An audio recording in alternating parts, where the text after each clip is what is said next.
নমস্কার বন্ধুরা, এই দেখো আজকে আমি নিয়ে চলে এসেছি বাগদা চিংড়ি। এই চিংড়ি মাছের রেসিপিটা অসাধারণ, তোমরা অবশ্যই এটা বাড়িতে ট্রাই করবে। দেখো প্রথমেই আমি নুন হলুদ মাখিয়ে নিয়েছিলাম, এবার এটাকে ভেজে নিলাম। এই যে আমার ভাজা রেডি হয়ে গেছে। এবার আমি কড়ার মধ্যে যে মাছ ভাজার তেলটা ছিল তার মধ্যে দিয়ে দিচ্ছি 1.5 চামচ মতো ঘি।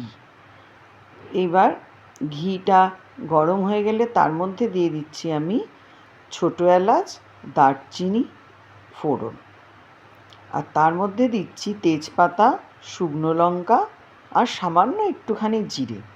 এইটার ফোড়নটা রেডি হয়ে গেলে আমি এবার এর মধ্যে দিয়ে দেব পেঁয়াজ, যেটা কিন্তু বাটা না, অথচ কুচিটা খুব ফাইনলি চপ পেঁয়াজ আর কি।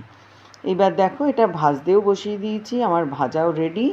এর মধ্যে আমি এবার দিয়ে দিলাম আদা, কাঁচা লঙ্কা আর রসুনের পেস্ট। এই যে অনেকগুলোই কাঁচা লঙ্কা আমি আদা আর রসুনের মধ্যে পেস্ট করেছি। এইবার দেখো এইটা কষা অবধি আমি অপেক্ষা করব, যতক্ষণ না পর্যন্ত এটা তেল ছাড়ছে ততক্ষণ অবধি আমি অপেক্ষা করব। এবার আমি এর মধ্যে অ্যাড করছি নুন। নুনের পরে আমি অ্যাড করলাম হলুদ, আর তারপরে দিলাম অল্প একটুখানি অর্গ্যানিক যে গুঁড়ো লঙ্কা, আর এবার দিলাম কাশ্মীরি লাল লঙ্কা। এইবার আমি এটাকে ভালো করে কষে নেব। আর এরপরে এর মধ্যে আমি অ্যাড করব চিনি। এতে কিন্তু চিনিটা দিতেই হবে, না হলে এইটার অরিজিনাল যে টেস্টটা সেটা বুঝতে পারবে না।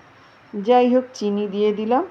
এবার এটাকে আমি কষতে থাকবো, সামান্য জল দিলাম, দিয়ে এটাকে নাড়াচাড়া করে এবার আমি দিয়ে দিচ্ছি দইয়ের মধ্যে কাজুকে বাটা। দইয়ের মধ্যে কাজুকে বেটে এটা আমি দিয়ে দিলাম।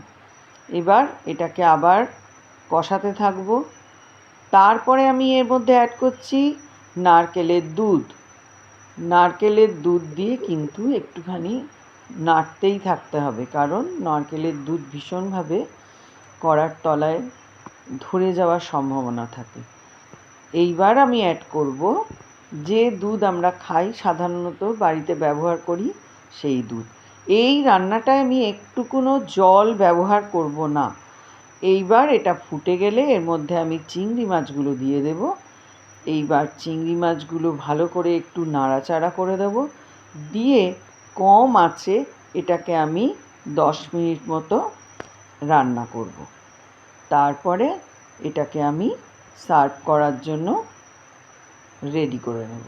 এই দেখো আমার চিংড়ি মাছ রেডি হয়ে গেছে। যারা চিংড়ি মাছ খেতে ভালোবাসো অবশ্যই এই রান্নাটা ট্রাই করবে এবং আমাকে জানাবে কেমন হয়েছিল।